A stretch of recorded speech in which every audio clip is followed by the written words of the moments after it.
तपाईहरुले पनि कति धेरै प्लान बनाइराख्नु भएको छ होला, यहाँ जान्छु त्यहाँ जान्छु, यस्तो गर्छु उस्तो गर्छु भनेर है।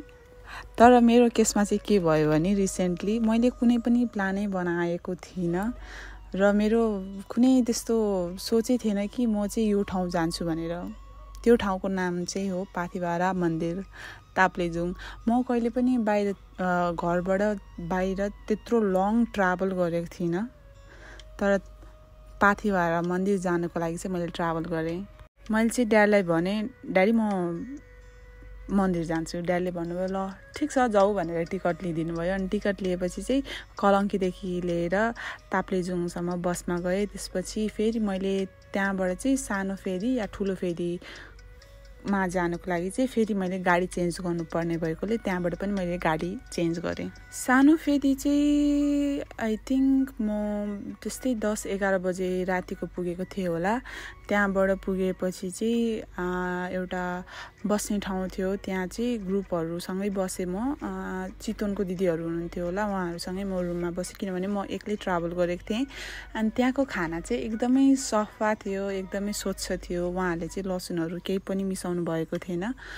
अनि साग थियो, आलु थियो, भात थियो, घिउ थियो। त्यो चाहिँ खाएर म चाहिँ सुतेँ हो। अनि सुतेपछि चाहिँ भोलिपल्ट बिहान उठेर आई थिङ्क अराउन्ड 3:30 चाहिँ उठेर अनि म चाहिँ उकालो हिँड्न थालेँ। त्यहाँ उकालो हिँड्दा हिँड्दा जति जति माथि पुग्दै जानुहुन्छ तपाईँ त्यति नै तपाईँलाई हरेक चिजदेखि लोभ लाग्छ, हरेक चिजदेखि माया लाग्छ, हरेक चिज तपाईँलाई एकदमै सुन्दर लाग्छ। किनभने त्यहाँको वातावरणै त्यस्तै छ। तपाईँ दायाँ हेर्नुहोस्, बायाँ हेर्नुहोस्, माथि हेर्नुहोस्, तल हेर्नुहोस्, एकदमै राम्रो छ। कतिपय चाहिँ अब देख्न सक्नुहुन्छ उहाँहरू चाहिँ इन्डियाबाट आउनुभएको दर्शन गर्नुको लागि, तर उहाँहरूले चाहिँ जुत्तै लगाउनु भएको थिएन।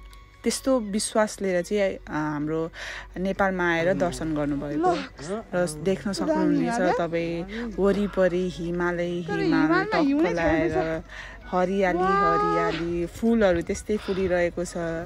कस्तो चाहिँ एकदमै आनन्द तपाईँलाई आनन्दको अनुभव मिल्छ हजुरहरूलाई। अनि तपाईँहरू चाहिँ अब त्यहाँ हिरो हिरोइनी भएर जाने सोच्दै हुनुहुन्छ भने प्लिज त्यस्तो चाहिँ नगर्नु होला। किनभने मौसम हेरेर जानु होला। यदि तपाईँ अप्रिलतिर जाँदै हुनुहुन्छ भने चाहिँ make sure to wear proper clothes हुन्छ नि। ट्र्याकहरू अलिक तातो भएको लगाएर जानु, ज्याकेटहरू राम्रो लगाएर जानु। अनि एउटा त्यो क्यारी ब्याग हुन्छ नि, सोल्डर ब्याग, हामी स्कुल जाँदाखेरि त्यो ब्यागहरू बोक्छौँ नि, हो त्यस्तो ब्यागहरू चाहिँ तपाईँहरू बोक्नु होला। किनभने इट्स भेरी हेल्पफुल। तपाईँहरूले अब दर्शन गर्नु चाहनुहुन्छ भने अब के सामान बोक्नु पर्यो, हातमा बोक्नु भन्दाखेरि चट्ट भिरेकै राम्रो हुने होइन। त्यही भएर ब्यागहरू चाहिँ बोक्नु होला। अनि त्यसपछि केही अब कसैलाई गाह्रो हुन्छ भने मेडिसिनहरू अनि फर्स्ट एड ब्यान्डेडहरू किनिराख्नु होला। अब कतिजना त उकालो चढ्न सक्नुहुन्न, उहाँहरूको लागि पनि त्यहाँ भरिया मिल्छ पर केजी, उहाँहरूले चार्ज गर्नुहुन्छ।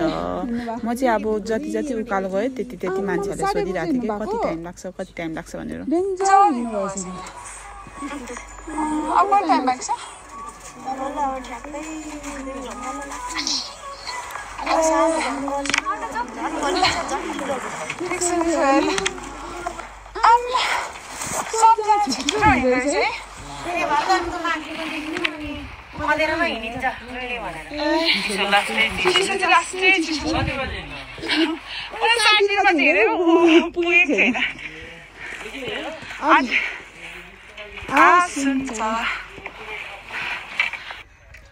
त्यहाँ चाहिँ कतिजना धेरै मान्छेहरू पुग्नु भइसकेको छ होइन। त्यहाँ मन्दिरमा चाहिँ आफ्नै छुट्टै अनुभव हुन्छ। तर मेरो चाहिँ अनुभव के छ भने म चाहिँ त्यहाँ गएर रोएँ। म भक्कु रोएँ, यति धेरै रोएँ मलाई I don't know what happen to me. All of sudden I cried a lot. त्यस्तो धेरै रोएँ कि त्यो हुन्छ नि, रोएपछि मेरो भित्रको त्यो जति पनि दुःखहरू हुन्छ नि त्यो हलुका भएको जस्तो चाहिँ मलाई फिल भयो। किनभने म चाहिँ बाहिरबाट जति नै चिल वाउ बिन्दास टाइपको मान्छे देख्छु र छु पनि, बट इनसाइड हुन्छ नि भित्र मनमा चाहिँ अब आफ्नै प्रब्लम हुन्छ, त्यो जुन भन्न सकिँदैन मान्छेहरूलाई। अब कसैले बुझ्दा नि बुझ्दैन र भनेर पनि अहिलेको जमानामा फाइदा छैन। त्यही भन्न चाहन्छु कि मलाई चाहिँ एकदमै त्यहाँ गएर चाहिँ मेरो मन चाहिँ हलुका भयो। त्यसपछि चाहिँ मलाई त्यो जब फर्किने बेला चाहिँ म यति जागरिलो भएर फर्केँ। 5 घन्टाको बाटो आई थिङ्क मैले 3 घन्टामै सकाइदिएँ होला, किनभने आउँदाखेरि मलाई 5 घन्टा लागेको थियो, फर्किँदाखेरि चाहिँ 3 घन्टा या 2.5 घन्टा त्यस्तै लागेको थियो होला।